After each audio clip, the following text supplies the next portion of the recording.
യേശുവിൽ സ്നേഹമുള്ള സഹോദരി സഹോദരന്മാരെ, തിരുനാളുകളുടെ തിരുനാൾ എന്നറിയപ്പെടുന്ന ഈസ്റ്റർ തിരുനാള് നമ്മൾ ആഘോഷിക്കുകയാണ്. ഈശോയുടെ ഉയർപ്പ് തിരുനാൾ. എല്ലാവർക്കും ഈസ്റ്റർ തിരുനാളിന്റെ മംഗളങ്ങള് വളരെ സ്നേഹത്തോടെ ആശംസിക്കുന്നു. ലോകചരിത്രത്തിലെ ഒറ്റപ്പെട്ട സംഭവമാണ് കർത്താവ് യേശു മിശിഹായുടെ ഉയർപ്പ്. അത് നൂറ്റാണ്ടുകൾക്ക് മുമ്പ്, ആയിരങ്ങൾക്ക് വർഷങ്ങൾക്ക് മുമ്പ് പ്രവചിച്ച കാര്യമാണ്. അത് സംഭവിച്ചു. ഈശോ മരിച്ചതിന് ശേഷം 3-ാം ദിവസം ഉയർത്തെഴുന്നേറ്റു. 40 ദിവസം ഈ ഭൂമിയിൽ ശിഷ്യന്മാരുടെ കൂടെയും പരിശുദ്ധ അമ്മയുടെ കൂടെയും ഒക്കെ ആയിരുന്നുകൊണ്ട് വേണ്ടത്ര തെളിവ് നൽകി അവിടുന്ന് ഉയർത്തെഴുന്നേറ്റതായി ലോകത്തിന് ബോധ്യപ്പെടുത്തി.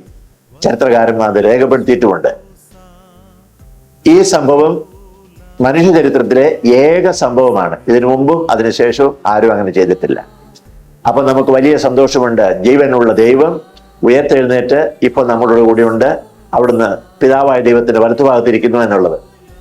സഹനങ്ങളും ദുഃഖങ്ങളും എല്ലാം അവസാനിപ്പിച്ച് നിത്യമായി ദൈവത്തോടു കൂടി ആയിരിക്കുന്നു. ലോകത്തെ ജയിച്ചിരിക്കുന്നു. പാപത്തെ ജയിച്ചു, ലോകത്തെ ജയിച്ചു, പിശാചിനെയും ജയിച്ചു. നമുക്ക് നിത്യജീവൻ അവിടുന്ന് വാഗ്ദാനം ചെയ്തു. തന്നെ അനുകരിക്കുന്നവർക്ക്, തൻ്റെ കൂടെ ജീവിക്കുന്നവർക്ക് അവിടുന്ന് നിത്യസൗഭാഗ്യം കൊടുക്കുകയും ചെയ്യുന്നു. ഈശോയോട് കൂടി ജീവിക്കണം, ഈശോയോട് കൂടി മരിക്കുകയും വേണം. ഈശോയോട് മരിച്ചാൽ ഈശോയോട് ഉയർത്തെഴുന്നേൽക്കാൻ സാധിക്കും. മാമോദിസ മുങ്ങുക എന്ന് പറഞ്ഞാൽ ഈശോയോട് മരിക്കുക എന്നാണ് അർത്ഥം. വേറെ വാക്കിൽ പറഞ്ഞാൽ ജഡിക വ്യാപാരങ്ങൾ പരിപൂർണമായി ഉപേക്ഷിക്കുക, സാത്താനെയും അവന്റെ എല്ലാ കുതന്ത്രങ്ങളെയും ഉപേക്ഷിക്കുക, പാപവും പാപമാർഗം ഉപേക്ഷിക്കുക, ഈശോയോട് കൂടി ജീവിക്കുക, പരിശുദ്ധാത്മാവിന്റെ വരദാനങ്ങൾ സ്വീകരിച്ചുകൊണ്ട് പരിശുദ്ധാത്മാവിന്റെ പ്രേരണ അനുസരിച്ച്, ആത്മാവിന്റെ പ്രേരണ അനുസരിച്ച് ജീവിക്കുക.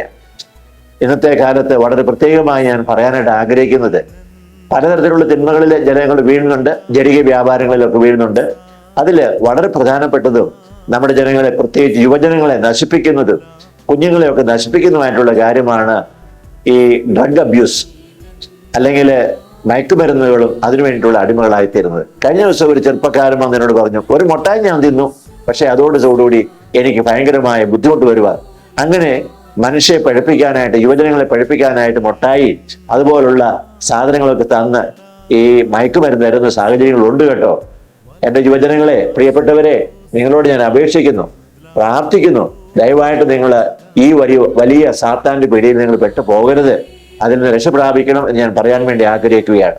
മയക്കുമരുന്നില്ലാത്ത ഒരു ജീവിതം, മദ്യമില്ലാത്ത, മയക്കുമരുന്നില്ലാത്ത ഒരു ജീവിതം നയിക്കാനായിട്ട് നമുക്ക് ജീവിക്കാം. എന്തുകൊണ്ടാണ് ദൈവം ഏസാവിനെ ത്യജിച്ച് യാക്കോബിനെ സ്വീകരിക്കാനുള്ള കാരണം?